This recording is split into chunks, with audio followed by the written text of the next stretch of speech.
नमस्कार, आप देखें एनबी न्यूज और मैं हूं आपके साथ प्रियव्रत दीक्षित। स्वागत है आपका आप उत्तराखंड में। तो विधानसभा चुनाव 2022 की तैयारियों के लिए बीजेपी ने पूरी ताकत झोंक दी और बीजेपी की विजय संकल्प यात्रा रथ को हरी झंडी दिखाने के लिए केंद्रीय मंत्री अनुराग ठाकुर और मुख्यमंत्री पुष्कर सिंह धामी बागेश्वर पहुंचे। उनका कार्यकर्ताओं ने जोरदार स्वागत किया और जिसके बाद केंद्रीय मंत्री और मुख्यमंत्री पुष्कर सिंह धामी और बीजेपी प्रदेश अध्यक्ष मदन कौशिक ने विजय संकल्प यात्रा को हरी झंडी दिखाई और बाइक रैली के साथ जनता का अभिवादन किया।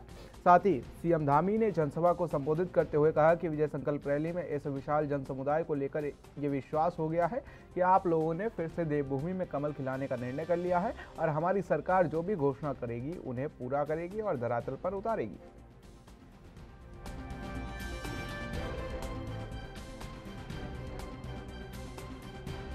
रैली के आज विजय संकल्प यात्रा के प्रारंभ में मैं इतना विशाल जनसमूह यहाँ पर देख रहा हूँ। कल हमने हरिद्वार में भी इस यात्रा का शुभारंभ किया था। वहां पर हमारी पार्टी के राष्ट्रीय अध्यक्ष जगत प्रकाश नड्डा जी के द्वारा उस यात्रा को वहां पर प्रारंभ किया गया। मैं देख रहा हूँ, मुझे पूरा यकीन हो गया है कल की हरिद्वार की विजय संकल्प यात्रा और आज बागनाथ की भूमि बागेश्वर की इस विजय संकल्प यात्रा को देखकर कि मैं पूरे विश्वास के साथ कह सकता हूं कि जिस प्रकार से आज देश मोदी जी के नेतृत्व में आगे बढ़ रहा है, आप सबका आशीर्वाद एक बार देवभूमि में फिर से आप सब लोगों ने निर्णय कर लिया है कमल खिलाने का। आप सभी की मौजूदगी बता रही है कि आपने विपक्ष की बकवास को नहीं बल्कि भारतीय जनता पार्टी के विकास को चुना है। मैं आप सबसे वादा करना चाहता हूं कि आपके इस आशीर्वाद के बदले हम आपको एक विकसित बागेश्वर देंगे और एक विकसित उत्तराखंड देंगे। उसके लिए हम लगातार काम करेंगे। जब से मैंने मुख्य सेवक के रूप में काम करना शुरू किया है, तब से लेकर अभी तक लगातार 500 से भी अधिक हमने फैसले लिए हैं और केवल फैसले ही नहीं लिए हैं, उनके शासनादेश भी निकाले हैं। हम उत्तराखंड को लगातार आगे बढ़ाने के लिए हम काम कर रहे हैं। अभी हमने वात्सल्य योजना प्रारंभ करी थी। हिंदुस्तान का पहला राज्य है जहां कोरोना से माता पिता या उनके घर से जो भी कमाने वाला माता या पिता में से किसी की अगर मृत्यु हो गई है तो उन बच्चों को वात्सल्य योजना के तहत 3,000 रुपए की धनराशि प्रत्येक महीने भरण पोषण के लिए दिए जाने की हमने व्यवस्था की है। महालक्ष्मी की योजना प्रारंभ करी है। नौजवान भाइयों को जैसा मदन जी भी बता रहे थे कि हमने 24,000 पदों पर भर्ती की प्रक्रिया प्रारंभ कर दी है और ये भर्ती की प्रक्रिया ही प्रारंभ नहीं गई है। हमारा लक्ष्य है कि अगले 3-4 महीनों में सारी की सारी भर्ती प्रक्रिया पूरी हो जाए और जो 24,000 पद जो लोक सेवा आयोग की परिधि के अंदर आने वाले हैं वो सारे के सारे भर दिए जाएंगे। लगातार सेना के मनोबल को बढ़ाने का काम किया। चाहे आप गलवान की घटना हो, चाहे गलवान का युद्ध हो, चाहे वो म्यांमार की घटना हो, चाहे वो सर्जिकल स्ट्राइक हो, सेना का मनोबल लगातार बढ़ा है। सेना पहले भी बहादुर थी। सेना अदम्य साहस और वीरता का हमेशा परिचय देते आएंगे। भारत की सेना दुनिया की सबसे शक्तिशाली सेनाओं में से एक सेना है, लेकिन उसके मनोबल को गिराने का काम हमेशा उस पार्टी ने किया जिसने देश के अंदर 55 वर्षों तक शासन किया। 55 वर्षों तक जिन्होंने राज किया उन्होंने कभी सैनिकों की और सैनिक परिवारों की चिंता नहीं करी। आज चुनाव आ गया तो पोस्टर भी लगा रहे हैं, सैनिकों का झूठा सम्मान भी कर रहे हैं। मैं जानता हूं हमारे उत्तराखंड के लोग, हमारे उत्तराखंड के सैनिक सब राष्ट्रभक्त हैं, वो इनके बहकाव। तो अपने उत्तराखंड में खबरों का सिलसिला लगातार जारी है। यहाँ रुकेंगे छोटे से ब्रेक के लिए।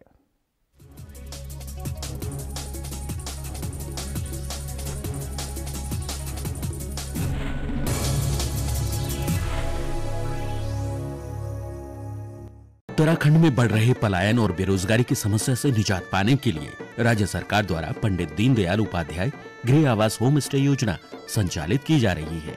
योजना अंतर्गत पर्वतीय क्षेत्रों में अधिकतम 15 लाख और मैदानी क्षेत्रों में अधिकतम 7.5 लाख रुपए की सब्सिडी, साथ ही ब्याज में भी पहले 5 साल तक 1 से 1.5 लाख रुपए तक छूट दी जा रही है। योजना द्वारा 1 से 6 कमरों का नया मकान बनाने या पुराने मकान के नवीनीकरण पर भी राजकीय सहायता दी जाएगी।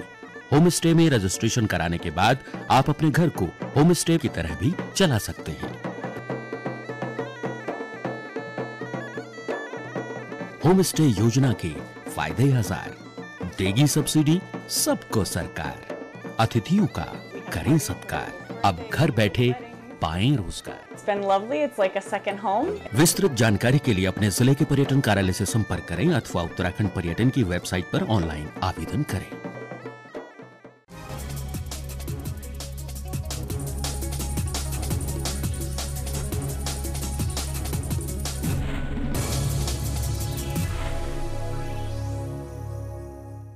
के बाद आप उत्तराखंड में आप सभी का स्वागत है। तो बीजेपी की विजय संकल्प यात्रा कुमाऊं से काशी बागेश्वर से शुरू होकर सभी जिलों तक जाएगी और यात्रा में केंद्रीय सूचना प्रसारण मंत्री अनुराग ठाकुर, मुख्यमंत्री पुष्कर सिंह धामी, बीजेपी के प्रदेश अध्यक्ष मदन कौशिक और बागेश्वर जिला प्रभारी बिशन सिंह चुफाल के साथ अल्मोड़ा सांसद अजय टम्टा सहित बागेश्वर और कपकोट दोनों विधानसभाओं के विधायक बागेश्वर के ऐतिहासिक नुमाइश मैदान में विजय संकल्प यात्रा को हरी झंडी दिखाकर रवाना किया गया है।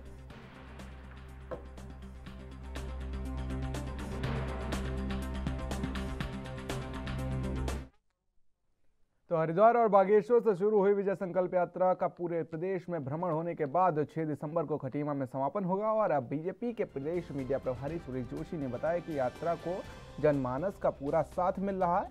साथ ही जहां जहां से भी ये यात्रा निकलेगी वहां के जनमानस से मिलकर वहां के लोगों को सरकार की उपलब्धियों के बारे में बताया जाएगा।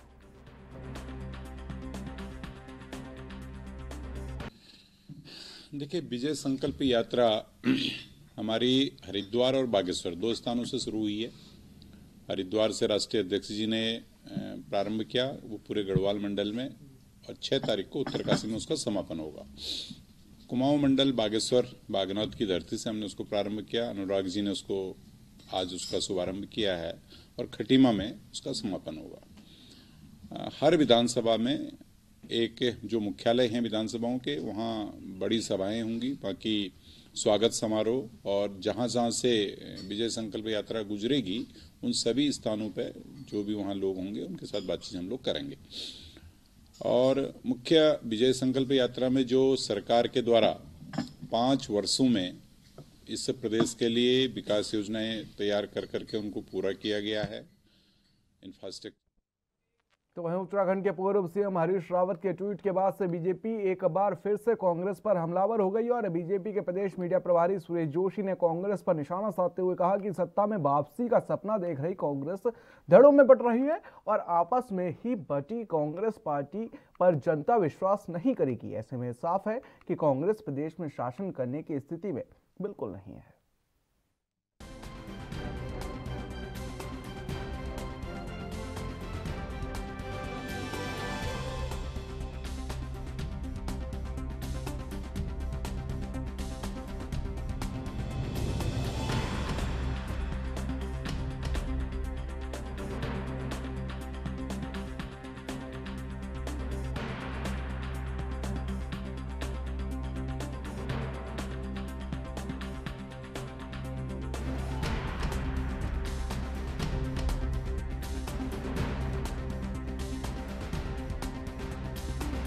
देखिए, हरीश रावत जी ने स्वयं सोशल मीडिया में आज एक पोस्ट डाला है कि उसमें उन्होंने कहा है कि 2014 से लेकर 2017 तक जो लोग मुझे डिस्टर्ब कर रहे थे, जो लोग मेरे पीछे पड़े थे, वो पुनः सक्रिय हो गए और मुझे मुख्यमंत्री नहीं बनना देना चाहते हैं। साथ ही साथ उन्होंने अपने परिवार का भी जिक्र किया कि मेरे परिवार के अंदर अच्छे काम करने वाले मेरे बेटा बेटी हैं, लेकिन उनको भी मेरी वजह से कहीं न कहीं राजनीति में उनका प्रवेश होने में दिक्कत आ रही है। अब ये साफ संकेत है राहुल गांधी जी की रैली के बाद, जहां एक तरफ उनके प्रभारी जी कह रहे हैं कि राहुल जी के नेतृत्व में चुनाव होगा, और ये भी बहुत स्पष्ट हो गया कि हरीश रावत जी को चेहरा नहीं बनाया जाएगा। और साथ ही साथ हरीश रावत जी बहुत लंबे समय से डिमांड करते आ रहे हैं कि वोकल और लोकल मोदी जी का जो सिद्धांत है उसको लागू होना चाहिए, लेकिन कांग्रेस कहीं न कहीं उनकी बातों को नज़रअंदाज कर रही है। तो ये एक उनकी जो आत्मा से एक आवाज़ आई है कि अब कहीं न कहीं कांग्रेस जो है कि मुझे मुख्यमंत्री भी डिक्लेयर नहीं करेगी, तो वो तो एक तरह से प्रेशर पार्टी के ऊपर बनाना चाहते हैं, लेकिन पार्टी उनके प्रेशर को एडॉप्ट भी नहीं कर रही है।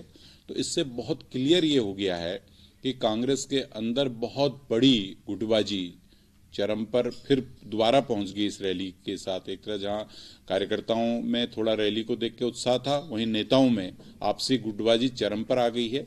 तो कुल मिलाकर के लगता है कि कांग्रेस जो है चुनाव में जाने से पहले अपने गुटों को ही संभालने के लिए फिर परेशान है। तो इसलिए जनता कहीं भी कांग्रेस पर विश्वास करेगी नहीं। उनको लग रहा है कि ये गुटबाज पार्टी प्रदेश में शासन नहीं कर सकती है, ऐसा उनके सोशल मीडिया।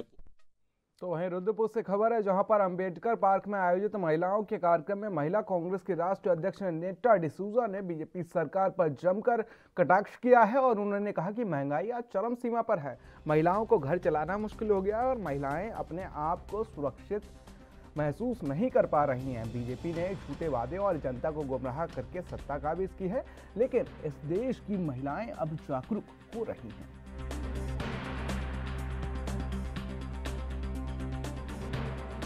कांग्रेस पूरे उत्तराखंड में और जहां जब से 5 राज्यों में आगे आईडी कर एक महत्वपूर्ण भूमिका निभा रही है। 50% आबादी महिलाएं हैं और इस बार महिलाएं बढ़ चढ़ के सारे राज्यों में जो इस सरकार के, जो बीजेपी सरकार के गलत नीतियों के खिलाफ आवाज उठाने का काम कर रही है। मैडम प्रियंका गांधी ने 40% प्रियंका जी ने ना सिर्फ 40% रिजर्वेशन महिलाओं के लिए यूपी में दी है, पर पूरे देश के लिए एक नारा दिया है हमें, लड़की हूँ लड़ सकती हूँ। और पूरे देश की जो महिलाएं हैं इस नारा से ना सिर्फ खुश है पर अपनी कर्तव्य और भूमिका निभाने के लिए अब मैदान में उतरे हैं। मैडम जिस तरह से तो पहले घोषणाएं दिल्ली में किए वो तो पहले पूरे करे, फिर बाकी राज्यों की ओर देखे। वहाँ पे दिल्ली तो त्रस्त है, दिल्ली तो परेशान है उनसे, रेप्स हो सब जो जिस तरीके से हर सड़क के हर 2 मीटर के बाद गड्ढे ही गड्ढे मिल रहे हैं। मुझे नहीं लगता है कि वो दिल्ली के लोगों को तो वो ठगा चुके हैं, उत्तराखंड के लोग, देवभूमि के लोग। तो वहीं रुद्रपुर के बाद महिला कांग्रेस की राष्ट्रीय अध्यक्ष नेटा डिसूजा बाजपुर पहुंची, जहां उन्होंने आने वाले विधानसभा चुनाव में कांग्रेस को मजबूती से सत्ता में आने की बात कही और प्रेस वार्ता के दौरान नेटा डिसूजा ने कहा कि कांग्रेस पार्टी मजबूत होकर चुनावी मैदान में जुट चुकी है और आने वाले विधानसभा चुनाव में पूर्ण बहुमत से सत्ता हासिल करेगी। साथ ही उन्होंने आरोप लगाया कि मौजूदा सरकार में महिलाओं और बेटियों का उत्पीड़न हो रहा है, जो कांग्रेस की सरकार में नहीं होता था।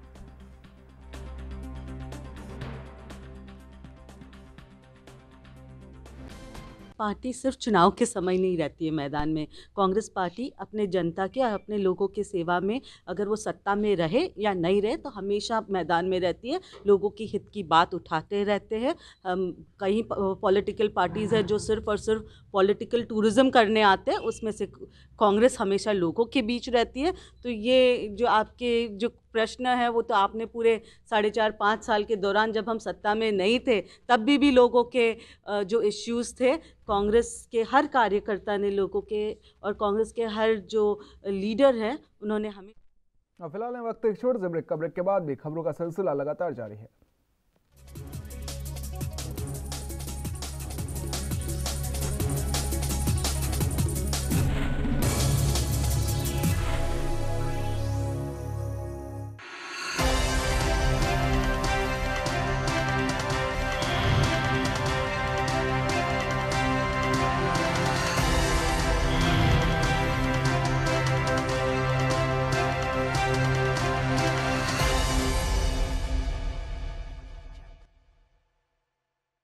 ਪੰਜਾਬ ਸਰਕਾਰ ਨੇ ਪਿੰਡਾਂ ਅਤੇ ਸ਼ਹਿਰਾਂ ਦੀ ਲਾਲ ਲਕੀਰ ਦੇ ਅੰਦਰ ਬਣੇ ਘਰਾਂ ਵਿੱਚ ਰਹਿਣ ਵਾਲੇ ਲੋਕਾਂ ਨੂੰ ਮਾਲਕੀ ਹੱਕ ਦੇਣ ਲਈ ਮੇਰਾ ਘਰ ਮੇਰੇ ਨਾਮ ਸਕੀਮ ਦੀ ਸ਼ੁਰੂਆਤ ਕੀਤੀ ਹੈ, ਜੋ ਕਿ ਇੱਕ ਵੱਡਾ ਫੈਸਲਾ ਹੈ। ਇਸ ਸਕੀਮ ਨੂੰ ਲੈ ਕੇ ਮੁੱਖ ਮੰਤਰੀ ਚਰਨਜੀਤ ਸਿੰਘ ਚੰਨੀ ਨੇ ਕਿਹਾ ਕਿ ਇਹ ਸਕੀਮ ਸਾਰੇ ਲੋਕਾਂ ਲਈ, ਖਾਸ ਕਰਕੇ ਲੋੜਵੰਦ ਅਤੇ ਪਿਛੜੇ ਵਰਗ ਲਈ ਵਧੇਰੇ ਲਾਭਦਾਇਕ ਸਾਬਿਤ ਹੋ ਰਹੀ ਹੈ। ਅਸੀਂ ਇਹ ਸਕੀਮ ਲੈ ਕੇ ਆਏ ਕਿ ਮੇਰਾ ਘਰ ਮੇਰੇ ਨਾਮ, जिन्ने पिंडां दे विच लाल लैन दे अंदर घर है सारे थोड़े अपने नाम कर देने।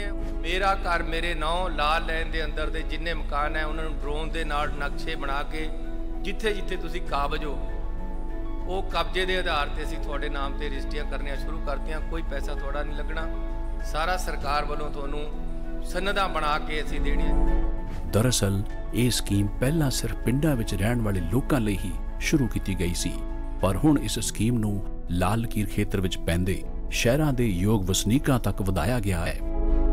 ਇਸ ਤੋਂ ਇਲਾਵਾ ਮੁੱਖ ਮੰਤਰੀ ਚਰਨਜੀਤ ਸਿੰਘ ਚੰਨੀ ਨੇ ਕਿਹਾ ਕਿ ਪੁਰਾਣੇ ਮੁਹੱਲਿਆਂ ਵਿੱਚ ਲੰਬੇ ਸਮੇਂ ਤੋਂ ਬਣੇ ਘਰਾਂ ਵਿੱਚ ਰਹਿ ਰਹੇ ਲੋਕਾਂ ਨੂੰ ਵੀ ਇਸ ਸਕੀਮ ਤਹਿਤ ਸ਼ਾਮਿਲ ਕਰਕੇ ਇਸ ਦਾ ਲਾਭ ਦਿੱਤਾ ਜਾ ਰਿਹਾ ਹੈ ਤੇ ਬਸੇਰਾ ਨਾਂ ਦੀ ਇੱਕ ਹੋਰ ਸਕੀਮ ਦੇ ਤਹਿਤ ਲਾਲ ਲਕੀਰ ਤੋਂ ਬਾਹਰ ਝੁੱਗੀ ਝੌਂਪੜੀ ਵਾਲੇ ਖੇਤਰਾਂ ਵਿੱਚ ਰਹਿੰਦੇ ਲੋਕਾਂ ਨੂੰ ਵੀ ਮਾਲਕੀ ਹੱਕ ਦਿੱਤੇ ਜਾ ਰਹੇ ਨੇ। ਪੰਜਾਬ ਦੇ ਵਿੱਚ ਬਸੇਰਾ ਸਕੀਮ ਲੈ ਕੇ ਆਂਦੀ ਹੈ, ਜਿਹਦੇ ਤਹਿਤ ਜਿੰਨੀਆਂ ਪੁਰਾਣੀਆਂ ਬਸਤੀਆਂ, ਚਾਹੇ ਕੋਈ ਬਗਾਲਾ ਬਸਤੀ ਬਣੀ ਵੀ ਹੈ, ਚਾਹੇ ਕੋਈ ਹੋਰ ਬਸਤੀ ਬਣੀ ਵੀ ਹੈ, ਸਲਮ ਏਰੀਏ ਹੈ, ਸਾਰਿਆਂ ਨੂੰ ਉਹਨਾਂ ਦੀ ਜ਼ਮੀਨ ਅਸੀਂ ਦੇ ਰਹੇ ਹਾਂ। ਇਹ ਸਕੀਮ ਅਸੀਂ ਲੈ ਕੇ ਆਏ ਹੈ।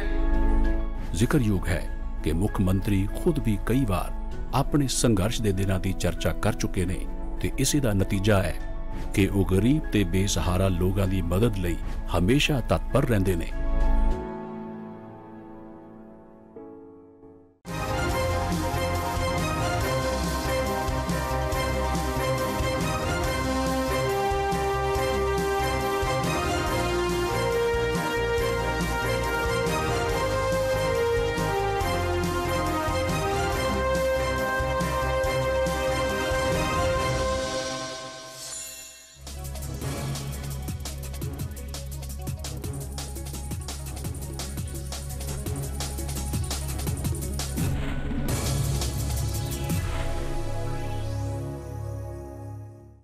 तो ब्रेक के बाद अपन उत्तराखंड में आप सभी का स्वागत है। तो विधानसभा चुनाव 2022 के नजदीक आते ही तमाम राजनीतिक दल जनता के बीच पहुंचकर अपनी उपलब्धियां गिनवाने के साथ साथ जनता से नए वादे भी कर रहे हैं। तो वहीं भारतीय जनता पार्टी के राष्ट्रीय अध्यक्ष जेपी नड्डा, उत्तराखंड के मुख्यमंत्री पुष्कर सिंह धामी ने विजय संकल्प यात्रा को हरी झंडी दिखाकर रवाना किया।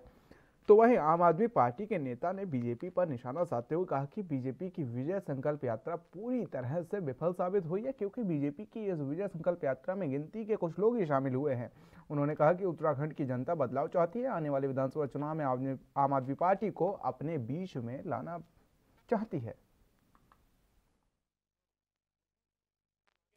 जैसे आम आदमी पार्टी कर रही है वैसे भाजपा भी कर रही है, लेकिन भाजपा में जिस तरीके से लोगों का रुझान है वो कल की जो जेपी नड्डा जी की रैली है, जो राष्ट्रीय अध्यक्ष जिन्हें कहा जाता है, भाजपा के राष्ट्रीय अध्यक्ष हैं जेपी नड्डा जी, और मदन कौशिक जी जो प्रदेश अध्यक्ष हैं, हरिद्वार में उनकी रैली हुई और उस रैली में एक चीज़ देखने को मिली कि उत्तराखंड के लोगों ने पूरी तरीके से भाजपा को नकार दिया है, हरिद्वार के लोगों ने पूरी तरीके से भाजपा को नकार दिया है। और एक कल की रैली की फ़ोटोग्राफ है जिसमें ये पता लग रहा है कि उत्तराखंड में जिस तरीके से भाजपा जो है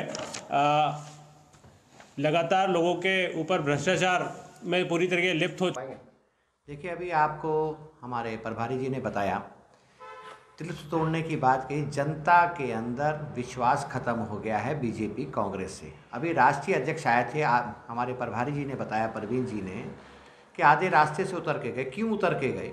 यदि उनकी तो सरकार सत्ता सब है, वो तो भीड़ लाते ही थे हमेशा। अब किस माध्यम से लाते थे आपको पता है, आपके पत्रकारों ने भी चलाया है कि कितने कितने पैसे की भीड़ आई। पैसे से भी भीड़ नहीं ला पा रहे हैं, इससे बड़ी उनकी उपलब्धि क्या होगी? जनता त्रस्त हो गई है, जनता को पेट के पे लात पड़ी है। जनता इस बार हर हाल में बदलाव करेगी। कांग्रेस बीजेपी ने दोनों ने मिलकर, कभी दोनों एक सिक्के के दो पहले, आज इस बार मैं, इस बार तो वहीं आम आदमी पार्टी के कार्यकर्ताओं ने महंगाई, बेरोजगारी और अराजकता फैलाने के आरोप लगाकर प्रदेश सरकार के खिलाफ सहसपुर विधानसभा क्षेत्र और विकासनगर विधानसभा क्षेत्र के स्कूटर बाइक रैली निकालकर प्रदर्शन किया।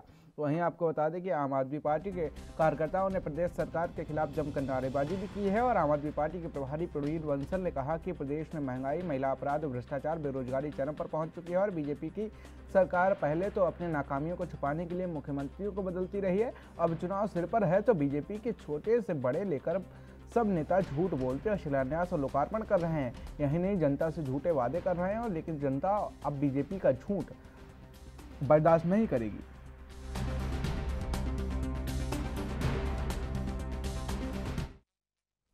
तो वहीं लालकुआं विधानसभा क्षेत्र के गौलापार स्थित अंतर्राष्ट्रीय स्टेडियम में प्रधानमंत्री नरेंद्र मोदी की होने वाली प्रास्ताविक रैली को भव्य बनाने के लिए बीजेपी ने पूरी ताकत झोंक दी और जिसको लेकर बीजेपी पदाधिकारियों ने एक बैठक की।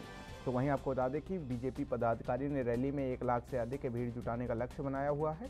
यहां लालकुआं के हल्दूचौड़ स्थित बैंकेट हॉल में नैनीताल बीजेपी जिलाध्यक्ष प्रदीप बिष्ट की अध्यक्षता में एक बैठक आयोजित की गई।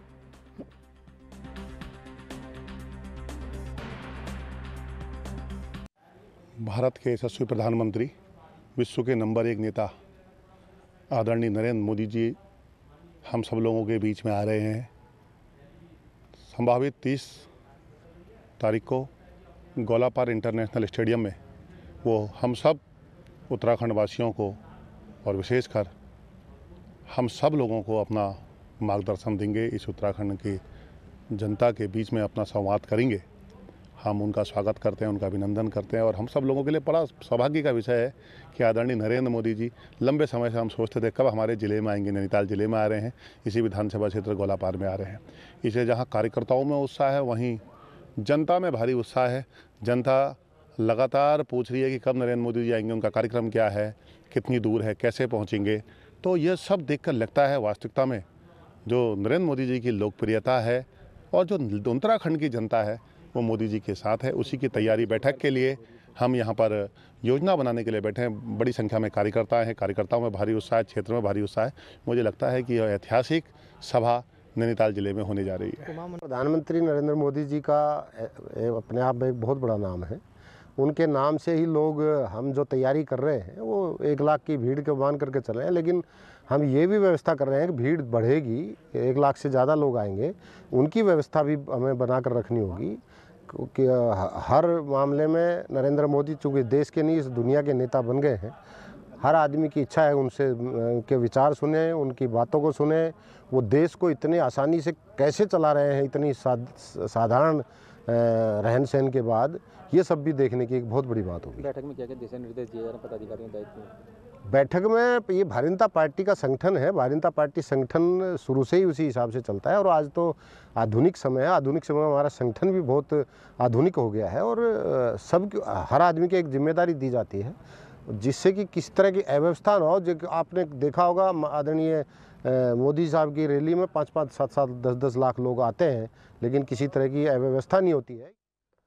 तो खबर जिला टेहरी से है, जहां पर नए एसएसपी नवनीत भुल्लर ने चार्ज संभाल लिया और चार्ज संभालने के बाद से पहली बार एसएसपी ने प्रेस वार्ता की है और इस दौरान उन्होंने दावा किया है कि आपदा की दृष्टि से संवेदनशील रहने वाले टिहरी जनपद को पुलिस फोर्स को वह इस तरह ट्रेंड करेंगे कि आपदा के समय में पुलिस हर परिस्थिति से निपटने के लिए तैयार रहे। वहीं टिहरी जलाशय में लगातार बढ़ रही वाटर स्पोर्ट्स की गतिविधियों को लेकर एक रेस्क्यू टीम भी बनाई जाएगी और जो लगातार वाटर स्पोर्ट्स के दौरान भी किसी भी प्रकार के हादसे से निपटने के लिए तैयार रहेगी। यही नहीं, ट्रैफिक व्यवस्था को सुधारने के लिए नशे के सौदागर पर कार्रवाई करने का भी प्राथमिकता से ध्यान रखा जाएगा। जैसे एक टिहरी झील है, वहाँ पे वाटर स्पोर्ट्स की एक्टिविटीज़ बहुत बढ़ रही हैं और जैसा कि इसमें बताया जा रहा है कि अनुमान है कि भविष्य में और बढ़ेंगी, तो वहाँ पे एक वाटर रेस्क्यू से संबंधित तैयारियाँ। उसके अलावा क्योंकि ये पर्वतीय जनपद है, जैसे मैंने कहा है, तो आपदा के लिए हमेशा से संवेदनशील रहा है। तो इसके लिए मेरा प्रयास ये रहेगा कि मैं अपनी टीम को, अपने जवानों को, अपने सारे लोगों को आपदा के लिए तैयार करूं कि अगर कोई परिस्थिति आती है तो हम उसमें त्वरित बचाव के लिए कार्रवाई कर सकें। और लोग तो वहीं काशीपुर में नवनियुक्त अपर पुलिस अधीक्षक चंद्रमोहन ने चार्ज संभालते ही काशीपुर क्षेत्र के नशा माफियाओं को चेतावनी दे दी है। उन्होंने कहा कि वो इस अवैध काम से बाज आ जाएं, वरना पुलिस के रडार पर तमाम नशा माफियाओं को जेल की सलाखों के पीछे पहुंचाया जाएगा। इस दौरान मीडिया से रूबरू हुए एएसपी ने कहा कि काशीपुर की यातायात व्यवस्था पटरी पर लाना और क्षेत्र को अपराध मुक्त करना उनकी पहली प्राथमिकता होगी, जिससे शहरवासियों को बड़ी राहत मिलने की उम्मीद जताई जा रही है।